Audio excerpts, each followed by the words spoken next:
Welcome back to GMP Scenario, presented by PharmaContentLabs.com.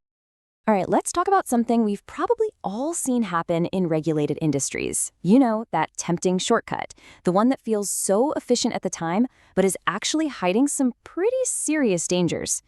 We are talking about change control, and specifically what happens when we skip the single most important step. So let's paint a picture. I'm going to walk you through a scenario that for some of you might hit a little too close to home.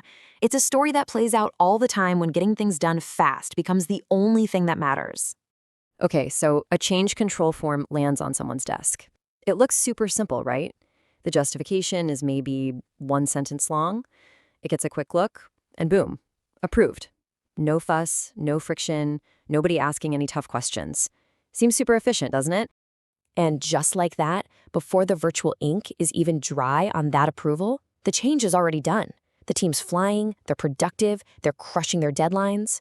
That new setting or that new piece of the process, it's already in place and running. Now, here is where the stakes get just incredibly high. We're not talking about a test run or some small pilot program. Nope. Full-scale production is now active with this completely unvetted change. Real product is being made, stuff that's going to go out to actual customers, all based on a change that was just waved through the system. So what's the big deal? I mean, everything seems to be running just fine. Where's the fire? What exactly is the problem here? Well, the problem isn't really the change itself. It's the absolute breakdown at the very heart of the process. This is all about approving something without truly, deeply understanding it. And that, right there, is the core failure. And this really gets to the heart of it. This quote says it all. Approval without risk assessment is approval without understanding. It means you've just signed off on something when you honestly have no idea what you've really agreed to. You haven't even begun to grasp the potential ripple effects. Let's be crystal clear about what we call this. This isn't just a tiny administrative slip-up or a whoopsie. It is a change control failure. It's a formal breakdown of the very system that's designed to protect product quality and ultimately patient safety.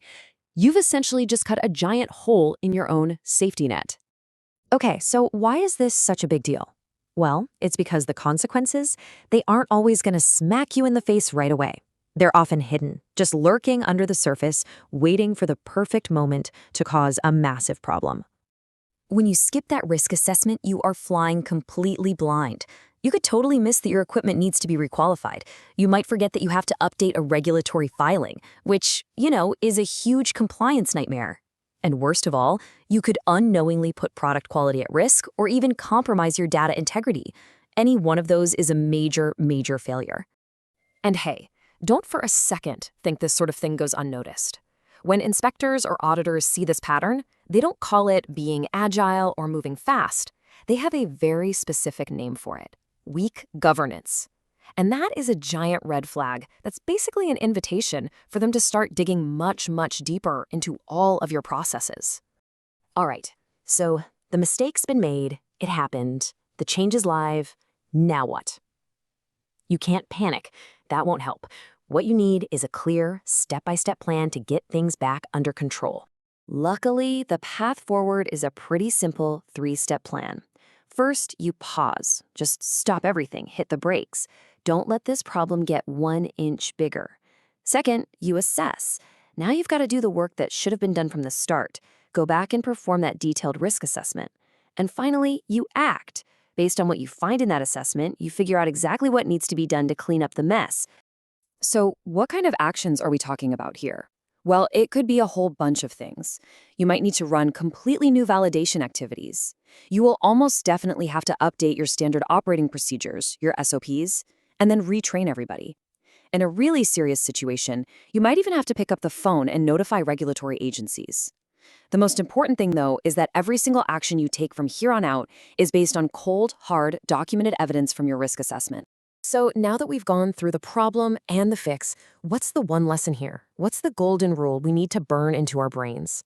It really all comes down to understanding what it means to truly be in control. And it really comes down to this simple choice. Over on the left, you've got the common mistake. Someone just kind of shrugs and calls a change low risk because, it feels small. It's a gut feeling. But on the right, you have the correct professional approach. You prove the level of risk, whether it's high, low, or somewhere in between, with documented evidence from a real structured assessment. And that's the bottom line. That's the whole ballgame right there. Your risk assessment, it isn't just more paperwork. It's the proof. It is the objective, undeniable evidence that you actually understand the change and you have it under control. So that leaves us with one last question for you to think about. Take a good, honest look at your own system. Is your change control process a tough, robust system that actually proves control?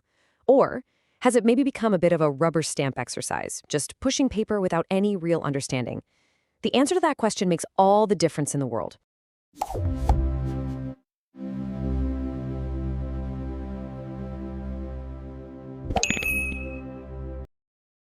Thank you for watching. If this helped, like and subscribe.